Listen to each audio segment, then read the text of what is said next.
soudain le désir de s'abandonner à la défaite. Mais Ménène avait fait préparer des voitures. Elle l'entraîna vers l'exil et la revanche. Après avoir fidèlement admiré les lois de l'Occident, aurait-il encore le courage de se réclamer d'elles et de confronter sa détresse et l'abandon du monde entier à ce qu'elles impliquaient encore pour lui de justice? Dans le train de Djibouti, il retrouva ses forces. Ainsi, l'entrée de Badoglio dans Addis Abeba prit les allures d'un triomphe funèbre. Le Duce avait rêvé d'un Négus enchaîné, vacillant derrière les vainqueurs, et l'on avait même tenté de retrouver les Djiassou. Mais Haïlé Sélassié voguait vers Jérusalem avec le secret de l'oubliette où venait de mourir le prétendant. Enfin, pour le peuple de Rome, la guerre était finie. Le Duce put confondre comme à son habitude le soulagement et le succès. Une foule aux ordres n'était-elle pas venue abolir pour lui le dernier obstacle qui le séparait de la folie? Annuncio al popolo italiano e al mondo che la guerra è finita. È italiana.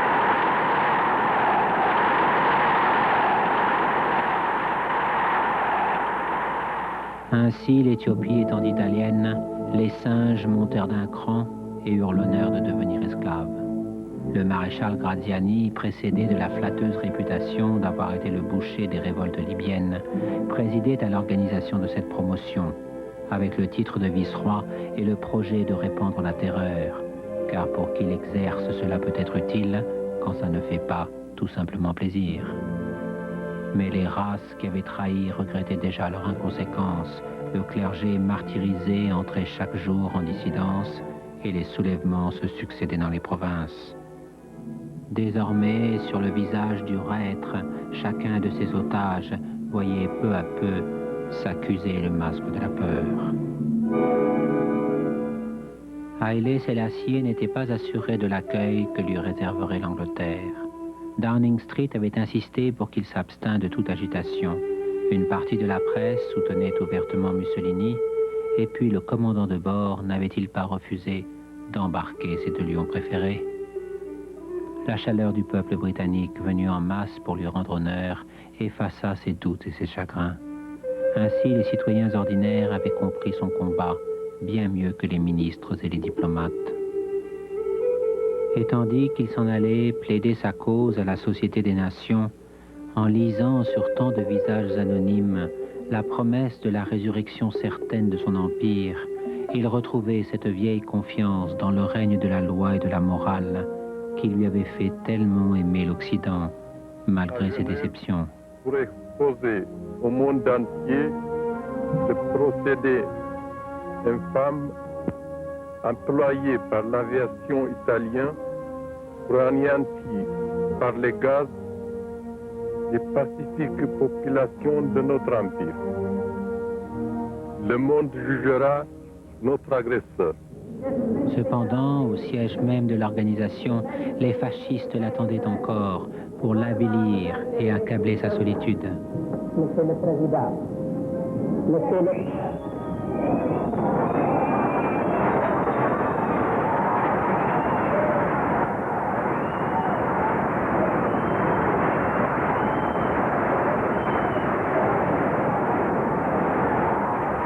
C'est peut-être aussi à cet instant qu'il incarna l'image même de la conscience du monde.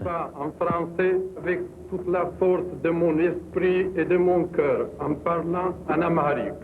ጦርነቱ እንደተጀመረ በ1935 ዓመተ ምህረት መጨረሻ የኢጣሊያን የአውሮፕላኖች በጦር ሰራዊት ላይ የጋዝ ላክሬሞጂን ያለበት ቦምብ ጣሉባቸው።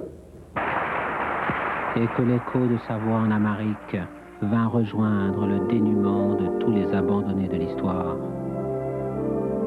Prenez garde à cet être démuni que les méchants injurient en l'appelant macaque et qui s'avance parmi vous avec la grâce fragile de celui qui vient vous dire quelque chose d'important sans vouloir vous déranger ni vous faire de peine, car il est ce roi des rois qui détient la vérité dont se sont détournés les hommes et qui voudrait vous épargner la souffrance d'être comme eux.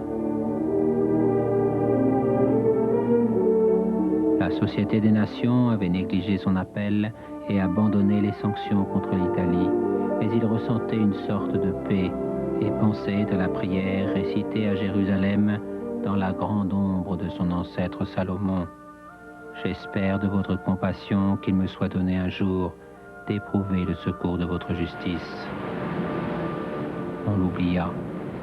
Ses ministres s'éparpillèrent au gré de petits emplois. L'impératrice Ménène, gravement malade, se retira en Palestine. Sa fille préférée mourut sans révolte et sans crainte.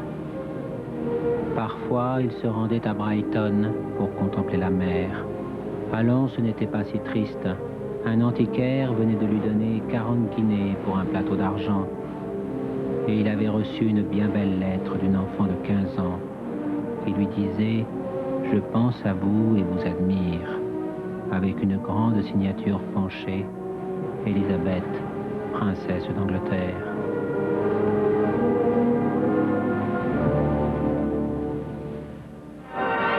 En Éthiopie, l'Empire avait été noyé dans un grand ensemble colonial composite dont le délire des chemises noires entendait faire le modèle d'un État fasciste. Pour les cœurs sensibles de l'opinion italienne, on vantait avec émotion l'admirable dévouement des médecins et des ingénieurs qui apportaient la civilisation à des peuplades sauvages qu'un despote avait maintenues dans l'obscurantisme et la misère. En fait, l'exploitation de la colonie s'étalait, cynique et sans vergogne. Pour construire les routes et les chalets piémontés des occupants, on avait rétabli le travail forcé, tandis que des missionnaires imbéciles injuriaient la foi du peuple en rasant les monastères pour y bâtir leurs églises. L'essentiel de la famille impériale et de ses fidèles avait été passé par les armes, tandis que Graziani avait abandonné Addis Abeba au quartier libre de ses forcenés durant plusieurs jours après un attentat. Et quand certains officiers rechignaient devant tant d'énergie, Rome faisait sèchement répondre « De quoi se plaignent les Éthiopiens? N'ont-ils pas comme nous Vittorio De Sica et les derniers films de Cinecittà pour se distraire ?» You are American? No, I'm Italian, and you? I am Italian, anch'io. Lei viene da New York? Sì. Abbiamo avuto una bellissima traversata, un tempo divino e una cotrì così simpatica. Lei conosce i piccoli Miletto? Sì, di vista. Sono così simpatici. Vengono da Hollywood e sono in viaggio di nozze. Carina lei, è una Carozzi, la seconda delle Carozzi. Ah sì? Permetta che mi presenti. Ma io so già il suo nome. Come? Sa già il mio nome? Max Varaldo. Ah già, Max. L'ho letto sulla sua piccola laica. Parente dei Varaldo di Genova? Lontano, molto lontano, ma dello stesso ceppo. En somme, tout le monde était content. Les vivants parce que Mussolini veillait sur leurs loisirs et les morts parce qu'il les surveillait encore. Un homme, cependant, condamnait obstinément le génocide, le duc d'Aoste. Héros des guerres libyennes où il s'était opposé à son supérieur Graziani, cousin préféré du prince héritier Umberto, auquel l'attachait une affection très ancienne, observée à la loupe par les habitudes de chantage du Duce, Amédée faisait partie, comme son ami, de ces êtres très rares qui gardent leur probité dans le monde du crime et leur lumière parmi les chemises noires. Ayant compris que les atrocités commises par Graziani sur ses ordres étaient finalement dangereuses, Mussolini le nomma vice-roi en remplacement du maréchal sanguinaire enragé par cette disgrâce. Amédée voulut alors obtenir par le chemin des cœurs ce que l'impasse du sang avait refusé à Graziani. Mais il y avait eu trop d'infamie. Décimée, la société éthiopienne était en ruine et il n'y avait plus personne à qui parler. À l'exception, bien sûr, de la colonie des chemises noires et des petits blancs qui n'entendaient pas se faire mesurer leurs privilèges par un prince d'Italie. Sa femme l'avait suivi en s'accommodant de cet empire de location. Bref, Toute cette histoire était un piège où il avait le sentiment de perdre son honneur et son amour. Avec la guerre, il perdit autre chose encore, le contact avec Rome. Or, Churchill venait de surgir des flammes du cataclysme universel. Et Haïlé Sélassié, manipulant les remords qu'il éprouvait de ne pas l'avoir soutenu, lui avait arraché un point d'appui au Soudan et un conseiller militaire hors de pair, le major Wingate. C'était peu, mais suffisant pour le timide exilé transi qui venait d'agir avec la détente stupéfiante d'un fauve. Les Italiens le croyaient encore en train de moisir dans un vague pavillon de la banlieue de Londres, et la presse anglaise avait perdu sa trace entre Jérusalem et Khartoum. En fait, l'effarement des ennemis et la surprise des Alliés convenaient très bien à son art consommé de la mise en scène. Cette résurrection soudaine avait frappé les esprits comme un arrêt de la Providence, dont la nouvelle se répandit telle une traînée de poudre à travers tout l'Empire, appelant des colonnes miraculeusement levées du néant à rejoindre le phénix éthiopien. Une fois de plus, les messagers aux pieds nus avaient fait merveille. Dans Addis Abeba, cerné d'invisibles maquisards, Amédée d'Aoste se trouvait seul à son tour, condamné à apaiser bravement la nervosité de ses frères égarés, otage des coupables, geôlier du désastre et prisonnier du naufrage de ses rêves. Cependant, lorsqu'il parvint enfin en vue de la capitale, Haïlé Sélassié parut hésiter. Les Anglais avaient brusquement bloqué leur renfort sur les arrière-pensées d'une confiscation de l'Empire. Et il se demandait comment trouver en soi-même cette énergie de Ménélique sans laquelle il ne pourrait accomplir la tâche surhumaine qui l'attendait. C'est alors que Wingate lui porta le plus grand secours, en l'incitant à gagner la capitale envers et contre tous. Le calcul s'avéra juste, la ville était ouverte, Amédée d'Aoste avait replié ses troupes et les agents britanniques n'avaient pas eu le temps de dicter leurs conditions à une population accourue en masse pour se prosterner devant le roi des rois. Le destin de l'Empire s'était joué en quelques heures, mais il avait failli se faire voler sa victoire. Il retrouva son palais, tout était désert.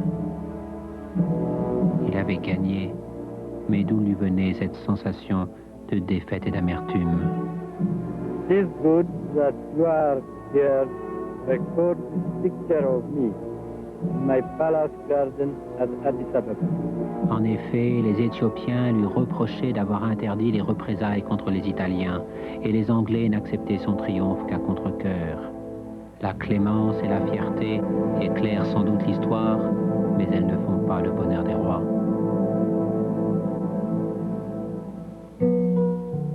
Il attendait avec impatience le retour de sa femme, comme un gage personnel de la renaissance de l'Empire. Son attachement pour Ménène n'avait fait que grandir, et l'impératrice, qui avait préféré apprendre le guèze, la langue sainte des Écritures, plutôt que le français ou l'anglais, lui apparaissait comme l'incarnation de ses vertus traditionnelles qu'il voulait désormais transmettre à ses fils. Car en effet, cette guerre sans chevalerie et sans pardon l'avait subtilement éloigné de l'Occident, et si la reddition d'Amédée d'Aoste lui avait paru digne de l'honneur militaire, il avait ressenti le sort misérable que lui réservèrent les Anglais comme une insulte à la noblesse d'un tel adversaire. En effet, le duc abandonné, prisonnier dans un camp infesté de fièvre du Kenya, mourut bientôt sans avoir revu cette Italie qu'il s'était si longtemps obstiné à vouloir loyale et généreuse. Et au récit de ses funérailles au pied du Kilimandjaro, l'empereur avait pensé à ce qu'aurait pu être sa propre mort, dans la salle commune d'un hôpital de Londres, quand l'agonie solitaire se heurte à l'indifférence d'une terre étrangère et à l'éloignement sans recours des jours heureux et de ceux que l'on aime. Vice-roi contre empereur, sur le mauvais chemin des princes, on trouve parfois le fils rêvé du roi des rois. Il était temps aussi que les Anglais s'en aillent. Wingate, le Lawrence d'Éthiopie, comme l'appelait affectueusement l'empereur, était parti depuis longtemps, à sa manière, vers la route de Birmanie et la mort dans une embuscade japonaise. Et sans lui, ses compagnons d'armes étaient devenus chaque jour plus arrogants. Mais enfin, Haïlé Sélassié savait les manœuvrer, et ses façons de procéder, insistantes et pleines d'égards, ne furent pas perdues pour tout le monde. Ainsi, Idriss Sénoussi se heurtait au même problème, trop embrassé par les Anglais qui lui avaient enfin permis de chasser les Italiens. Haïlé Sélassié le tenait pour un frère d'armes. Il lui prodigua ses conseils, et au fond du traité, Idriss trouva la couronne de Libye. À l'affût des premiers craquements des empires coloniaux, et se considérant avec raison comme un pionnier de la libération des peuples, l'évolution du monde ne l'inquiétait guère. Mais en même temps, quelque chose lui échappait, car il demeurait attaché à son exercice absolutiste du pouvoir et à cette sobre majesté des attitudes qui lui permettait de régner loin des passions partisanes. C'est ainsi qu'il joua serré pour s'emparer de l'Érythrée. Il avait comblé le vieux rêve de Ménélique, mais la nouvelle province, riche et plus moderne, ne cachait pas sa réticence. Ce n'était encore qu'un frôlement d'erreurs, vite étouffé par son fabuleux prestige international. Et pour l'Occident, confronté à une décolonisation confuse, il était l'émissaire idéal des forces nouvelles, noble comme une révolution que l'on évite, loyal pour un nouvel accord que l'on espère, subtil et rassurant dans l'inévitable emballement du cours de l'histoire. En revanche, et bien qu'il n'en laissât rien deviner, sa confiance à l'égard de l'Europe était devenue singulièrement sélective. La reine Élisabeth occupait ainsi une place de choix dans la hiérarchie secrète de ses affections personnelles. Et de même qu'il se souvenait de tous les torts, ceux de l'empereur et ceux des autres, il n'avait jamais oublié la lettre de Brighton. Et il éprouvait une tendresse filiale pour la jeune reine dont l'intelligence était au diapason de la sienne. Et puis la politesse raffinée de la vie politique anglaise, qui imposait à des ministres aussi formidables que Churchill ou Anthony Eden de se tenir respectueusement en rang et en retrait d'une jeune femme sans pouvoir, pour bien marquer l'humilité des hommes devant l'histoire, lui semblait délicieuse. En somme, depuis le discret message qui avait un jour éclairé son exil, c'était lui qui pensait le plus souvent à elle, au point de rêver à une monarchie semblable pour son empire, comme achèvement de toute son œuvre. Enfin pour plus tard, car en attendant, il lui restait beaucoup de choses à faire. L'Amérique l'intéressait d'une manière différente. Au palais d'Addis Abeba, on projetait souvent des films d'Hollywood. Son goût de la technique et sa galanterie lui faisaient apprécier les caméras et les belles vedettes.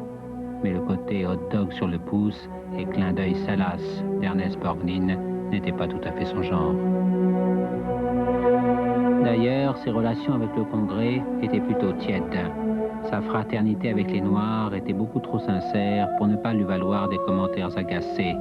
Et si les sénateurs démocrates le voyaient comme un despote, ils les soupçonnaient d'être racistes. Or, lorsqu'il se rendait aux Nations Unies, rien n'aurait pu le détourner d'une de ses visites à Harlem, où il était accueilli comme le personnage qu'il pensait être, avec l'émotion affectueuse et familière que des fils d'Afrique portent à un père enfin retrouvé.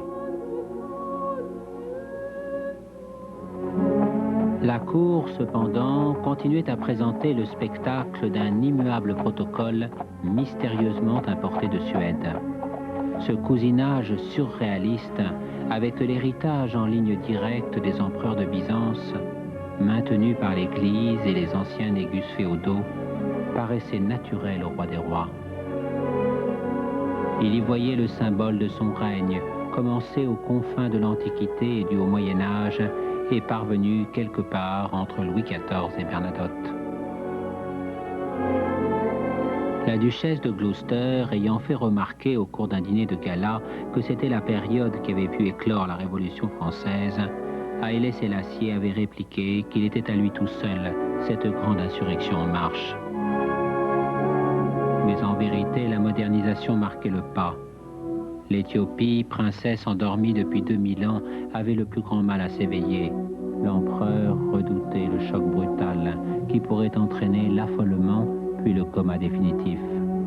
Ainsi, les sages et mélodieux plaisirs de la cour lui permettaient de retrouver cette pose des valses lentes qu'il confondait avec la stabilité de l'Empire, tandis que le calme enchaînement de ses fastes de bon ton rassurait sa conscience d'être au-dessus du désordre des hommes et des dérapages de l'histoire. Cette élévation et cette patience étaient intimement liées à sa fierté d'être africain, avec laquelle il ne transigea jamais.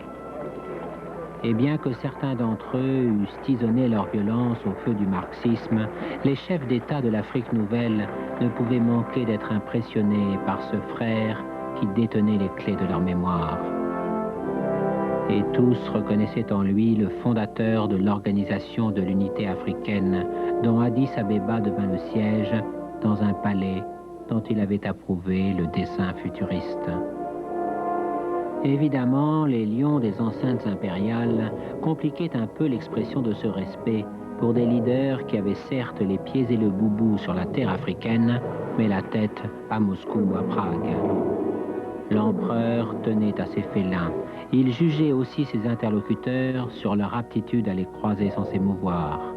Ainsi, Nkrumah s'était élégamment tiré de ce genre de chatterie. Avec Jomo Kenyatta, on avait annulé l'épreuve, car il était un lion lui-même.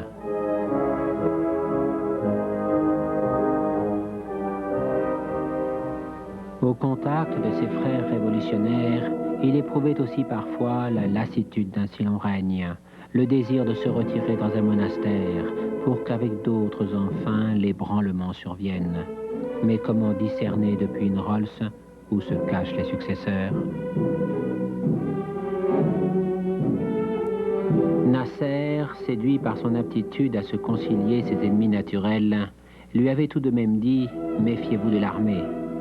Puis s'il avait éclaté de rire, « J'en sais quelque chose, demandez à Farouk ». Mais Haïlé Sélassié n'avait pas été impressionné. Il avait de toute façon la méfiance universelle, et cette armée qu'il écrasait de sa victoire contre l'Italie se comportait comme un jouet docile entre ses mains.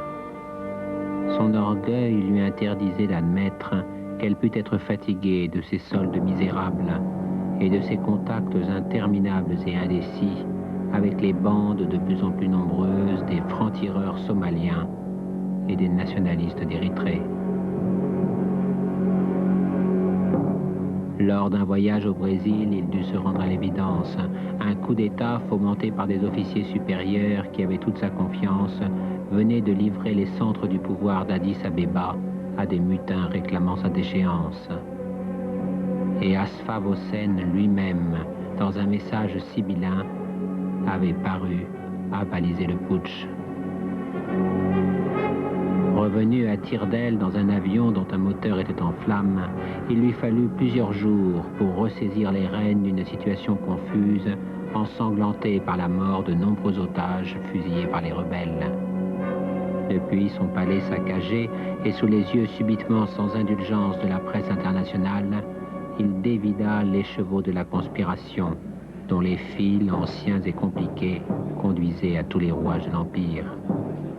Il fit arrêter les coupables, épargner certains et pendre d'autres, avec des innocents, car selon l'usage de Ménélique, pour être efficace, la peur se doit d'être indistincte. Il avait perdu depuis longtemps son fils cadet. Le soulèvement éloignait l'aîné, il n'avait plus d'héritier. Sur ces entrefaites, Ménène mourut. Le chagrin de cette perte et le regret de la clémence l'empêchaient cependant d'être durablement cruel. Il voulut comprendre et reçut les réclamations des étudiants avec une patience paternelle. Puis il interrogea l'Église, qu'il venait de détacher d'Alexandrie et qui avait hésité pendant les heures les plus graves du coup d'État avec ingratitude, avant de protester bruyamment de sa fidélité à l'instant de la reprise en main. La puissance de la Sainte Trinité lui parut bien compromise. On respectait le Père fondateur, un peu moins son Fils d'après la guerre, et on avait appris à se cacher du Saint-Esprit. Kennedy, consulté, lui parla de royaume féodal en refusant ses armes. Comme toujours, la reine Élisabeth vint alors dissiper cette langueur de pessimisme où glissaient ses certitudes. En effet, la sérénité de Windsor s'était trempée à l'acier des multiples révolutions d'État du Commonwealth dont elle était le chef expérimenté. Mais au juste, quand fonctionnerait cette constitution qu'il avait eu la clairvoyance de faire rédiger? Bientôt, pensez-vous que cela puisse suffire? Évidemment, l'Éthiopie était encore un autre monde, et la reine ne pouvait l'assurer de la réponse. Haïlé Sélassié avait en fait très bien saisi la situation. L'arriération de l'Empire était devenue insupportable aux forces vives depuis qu'il les avait mises en contact avec l'extérieur, et leur révolte était la même que celle qu'il avait inspirée tout au long de son règne. On ne parla plus que de grands travaux, d'universités, de promesses sur l'avenir. Mais c'était dangereux si l'on voulait demeurer dans le cadre d'une civilisation héritée du monde antique et habituée à ne respirer que l'éther des hauts plateaux. En somme, il fallait faire monter les fils de Salomon avec les Chihuahuas dans l'avion à réaction du développement, en veillant à ce que le vol fût un retour vers l'histoire, et sans contester le pilote. Il s'agissait de jouer serré, mais il avait retrouvé le goût du risque, et puis n'y avait-il pas des jeunes pour tenter le pari?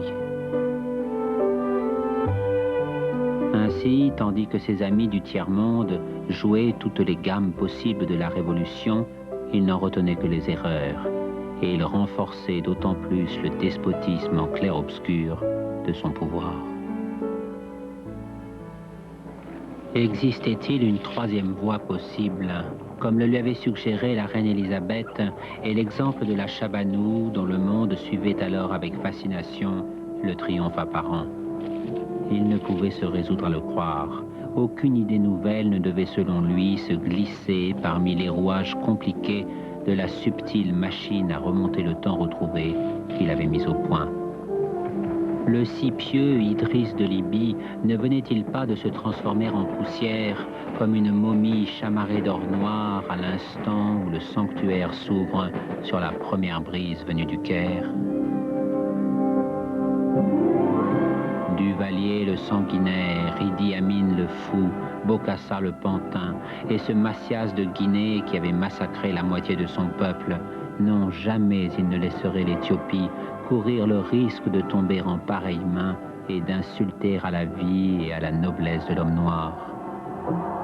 Et si les étudiants s'obstinaient à dire qu'il était à leur image, et oubliant l'éternité de l'Église, refusaient de voir les foules en liesse acclamant la chute de Nkrumah, égaré dans un cauchemar qu'il avait retourné contre elle, et ses autres frères au regard vide, courbant la tête devant les pendus de Conakry que Sékou Touré accrochait en guirlandes macabres sur sa ville en ruine, il était sûr que Dieu au moins le comprendrait et qu'à l'heure du jugement où il se sentait prêt à comparaître, il honorerait la sainte trinité de son nom de roi des rois avec sa puissance et son harmonie préservée. Mais loin d'Addis Abeba, l'empire n'était souvent qu'une apparence. La misère, l'ignorance et la saison des pluies dissolvaient les pistes bâties à main nue dans une infinité de cul-de-sac où d'opaques féodalités se perpétuaient sur elles-mêmes. Or, c'est pour cela que sont faites les Landrovers, pour franchir malgré tout les frontières de la géographie et de l'histoire. En 1973, dans la province du Volo, elles découvrirent l'horreur. La famine dort en Éthiopie depuis toujours, abritant ses mauvais rêves dans des provinces désolées où nul ne la dérange lorsqu'elle entraîne des milliers d'enfants dans son sommeil. Les courriers impériaux ont ordre de ne pas troubler l'isolement de la chambre où elle digère, assoupit ses victimes, car elle pourrait bien s'éveiller et dévorer ceux qui survivent dans d'autres tanières. Il ne faut surtout pas lui donner le sentiment de son importance, car avec elle, les idées progressent plus vite que les décrets, les rumeurs mieux que les nouvelles, et les illusions d'un empereur avec les dollars dérisoires d'un vieil avare.